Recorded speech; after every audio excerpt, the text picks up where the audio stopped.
Perkenalkan, nama saya Asmaul Kusna dan teman saya. Nama saya Sumirastia Masalisi, NIM 171600165. Di sini kami akan mempresentasikan tentang ethical governance. Yang pertama, governance system. Sistem pemerintahan adalah kombinasi dari dua kata, yaitu sistem dan pemerintah.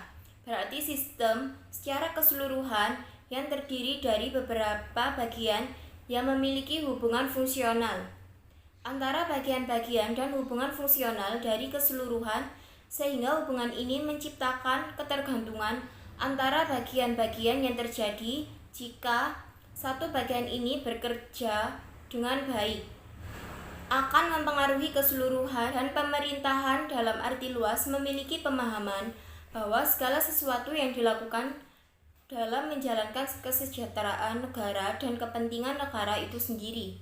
Dari pengertian itu secara harfiah, berarti sistem pemerintahan sebagai bentuk hubungan antara lembaga negara dalam melaksanakan kekuasaan negara untuk kepentingan negara itu sendiri.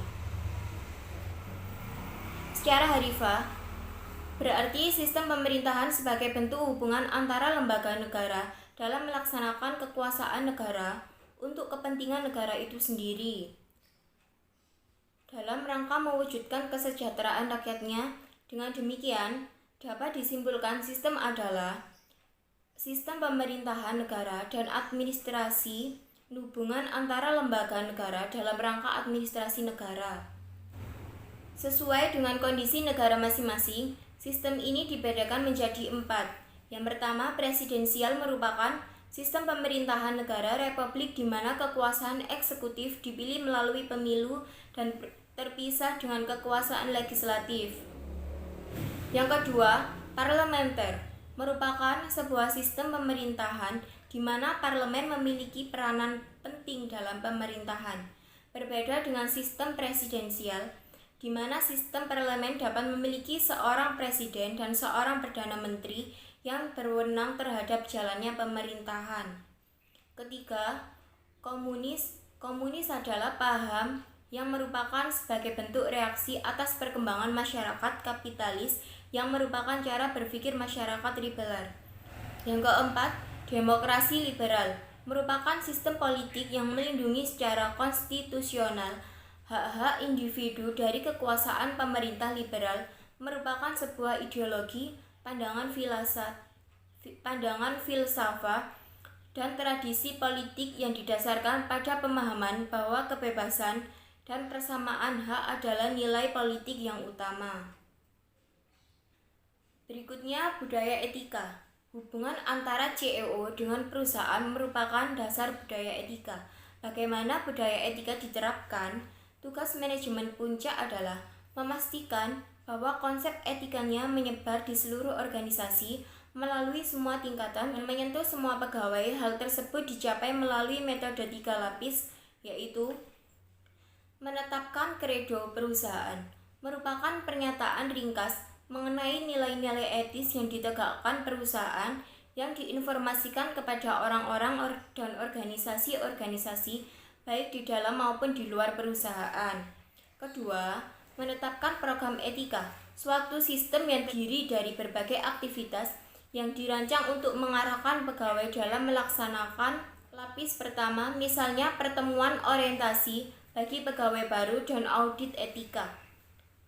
Yang ketiga, menetapkan kode etika perusahaan. Setiap perusahaan memiliki kode etikanya masing-masing. Kadang-kadang kode etika tersebut diadaptasi dari kode etika industri tertentu.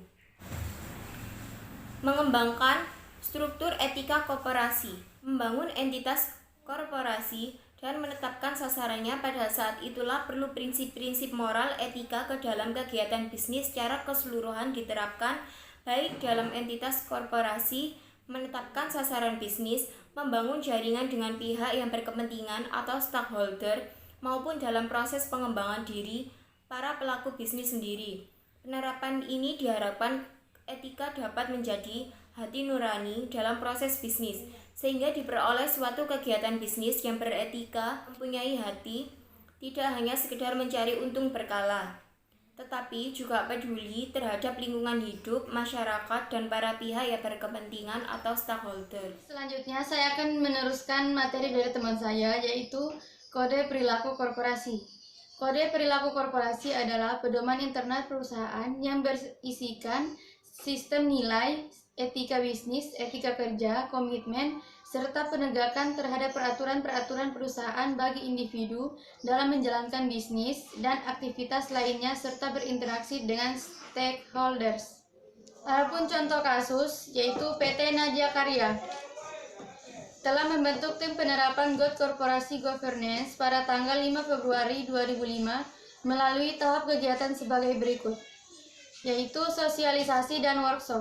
Kegiatan sosialisasi terutama untuk para pejabat telah dilaksanakan dengan harapan bahwa seluruh karyawan PT Nidya Karya (Persero) mengetahui dan menyadari tentang adanya ketentuan yang mengatur kegiatan pada level manajemen ke atas berdasarkan dokumen yang telah didistribusikan baik di kantor pusat, divisi maupun ke seluruh wilayah. Melakukan evaluasi tahap awal dan penyusunan pedoman-pedoman. Pedoman GCG disusun dengan bimbingan dari tim BPKP dan telah diresmikan pada tanggal 30 Mei 2005. Adapun prinsip-prinsip GCG di PT Nidya Karya (Persero) adalah sebagai berikut. Yang pertama, pengambilan keputusan bersumber dari budaya perusahaan, etika, nilai, sistem, tata kerja korporat, kebijakan, dan struktur organisasi. Yang kedua, mendorong untuk pengembangan perusahaan, pengolahan sumber daya secara efektif. Yang ketiga, mendorong dan mendukung pertanggungjawaban perusahaan kepada pemegang saham dan stakeholders lainnya. Dalam mengimplementasikan God Corporation Governance, diperlukan instrumen-instrumen yang menunjang, yaitu sebagai berikut. Yang pertama, pedoman tata kelola perusahaan atau pedoman dalam interaksi antar organ perusahaan maupun stakeholders lainnya. Yang kedua, pedoman perilaku etis atau pedoman dalam menciptakan hubungan kerja sama yang harmoni antar perusahaan dengan karyawan. Dan yang terakhir yaitu board manual, panduan bagi komisaris dan direksi yang mencakup keanggotaan, tugas kewajiban, wewenang, serta hak rapat dewan. Evaluasi terhadap kode perilaku korporasi. Evaluasi terhadap kode perilaku korporasi dapat dilakukan dengan evaluasi tahap awal atau diagnostic assessment dan penyusunan pedoman-pedoman. Pedoman Good Corporate Governance disusun dengan bimbingan. Pelaksanaan Code of Conduct diawasi oleh Dewan Kehormatan yang bertugas mengawasi pelaksanaan pedoman ini. Pembentukan Dewan Kehormatan atau terdiri dari unsur Dewan Komisaris, direksi, karyawan yang ditunjuk, dan serikat pekerja, dan mekanisme kerjanya diatur dalam surat keputusan direksi. Evaluasi terhadap kode perilaku korporasi sangat perlu dilakukan secara rutin sehingga perusahaan selalu berada dalam pedoman dan melakukan koreksi apabila diketahui terdapat kesalahan. Apabila perusahaan menemukan adanya pelanggaran Code of Conduct, maka tahap pelaporannya adalah 1. Setiap individu wajib melaporkan setiap pelanggaran Code of Conduct yang dilakukan individu lain dengan bukti yang cukup kepada Dewan Kehormatan. Kedua, Dewan Kehormatan wajib mencatat setiap laporan pelanggaran pedoman perilaku perusahaan dan melaporkannya kepada direksi dengan bukti yang cukup dan dapat dipertanggungjawabkan. Ketiga, Dewan Kehormatan wajib memberikan pelindungan kepada pelapor. Berikut contoh kasus dari KPMG Sidaharta dan Harsono, yaitu kantor akuntan publik ternama yang terbukti menyogok aparat pajak di Indonesia. September tahun 2001, KPMG Sidaharta dan Harsono harus menanggung malu.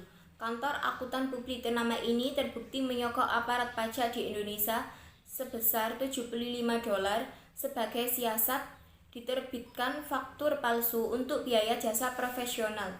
KPMG yang harus dibayar kliennya PT Eastman Christensen, anak perusahaan Baker Hughes Inc. yang tercatat di bursa New York. Berkat aksi sogok ini, kewajiban pajak Eastman memang susut drastis dari semula $3,2 menjadi hanya $270. Namun penasihat anti suap Baker rupanya was-was dengan pola anak perusahaannya. Maka ketimbang menanggung risiko lebih besar, Baker melaporkan secara sukarela kasus ini dan mencatat eksekutifnya dan pengawas pasar modal Amerika Serikat, Securities and Exchange Commission menjeratnya dengan Foreign Corporate Paradise Act, undang-undang anti korupsi buat perusahaan Amerika di luar negeri. Akibatnya hampir saja Baker dan KPMG terserat ke pengadilan distrik TX. Namun karena Baker memohon ampun, kasus ini akhirnya diselesaikan di luar pengadilan. KPMG pun terselamatkan. Dari analisis kasus ini, dalam kasus KPMG sudah melanggar prinsip integritas karena tidak memiliki tanggung jawab profesionalnya sebagai kantor akuntan publik, sehingga kemungkinan KPMG kehilangan kepercayaan dari publik. KPMG juga telah melanggar prinsip objektivitas karena telah memihak kepada kliennya dan melakukan kecurangan dengan menyogok aparat pajak di Indonesia. Sekian presentasi dari kami. Apabila ada salah kata, mohon maaf. Assalamualaikum warahmatullahi wabarakatuh.